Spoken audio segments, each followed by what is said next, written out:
বাংলাদেশ। পেছনের মাঠটা এখন খালি, কিন্তু একটু আগে প্রচুর ভরপুর ছিল। মেয়েরা এতক্ষণ প্রচুর কঠোর পরিশ্রম করেছে, তারা ম্যাচ সিনারিও প্র্যাকটিস করেছে। এবার আমরা একটু মেয়েদের কাছে জানতে চাই, এশিয়া কাপ তো শুরু হয়ে গেছে, বাংলাদেশের এশিয়া কাপ শুরু হয়ে গেছে। এশিয়া কাপ নিয়ে তাদের আসলে কি ভাবনা? লাইটও পড়ে যাচ্ছে, এশিয়া কাপের চ্যাম্পিয়ন কে হবে? অবশ্যই বাংলাদেশ। আমরা অনেক আশাবাদী, আমি মনে করি আমাদের দলও অনেক আশাবাদী এবং আমরা দেখব এবার আমরা কিছু না কিছু নিয়ে আসবো। এবার আমরা কিছু না কিছু নিয়ে আসবো। এশিয়া কাপের চ্যাম্পিয়ন কে হবে? বাংলাদেশ, অবশ্যই বাংলাদেশ। আমরা বাংলাদেশকে ফুল সাপোর্ট করছি। আশা করা যায় বাংলাদেশ, কারণ পরপর 2-3টা সিরিজ খুব ভালোভাবে গেছে, সো অবশ্যই।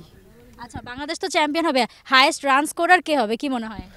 আমার কাছে মনে হচ্ছে লিটন ভাইয়া হবে, কারণ উনি অনেক সুন্দর ফ্লোতে আছে, তো আশা করা যায় যে উনি হাইয়েস্ট রানার হবে।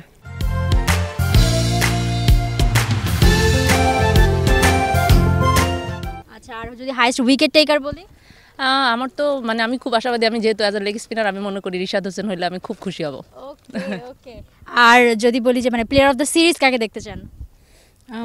লিটন ভাইয়াই হবে, যদি রান করে তো প্লেয়ার অফ দ্য সিরিজ উনিই হবে। রাবের কি মনে হয় দুজনেই কাকে? রান নাকি সিরিজ? আমি চাই লিটন ভাই হোক, কারণ খুব সুন্দর একটা ফ্লোতে আছে, সো এটা ধারাবাহিক করুক আর রিশাদ টপে থাকুক, এটাই চাই। ওকে, সবাই তাহলে একসাথে বাংলাদেশ দলের জন্য একটা শুভকামনা, চিয়ার আপ একটা হয়ে যাক। বাংলাদেশ চ্যাম্পিয়ন হবেই ইনশাআল্লাহ। চ্যাম্পিয়ন হবে। For more updates, subscribe to our YouTube channel and click on the bell icon. Follow us on Facebook and Instagram. Download T-Sports app to enjoy exciting games and highlights. Visit tsports.com.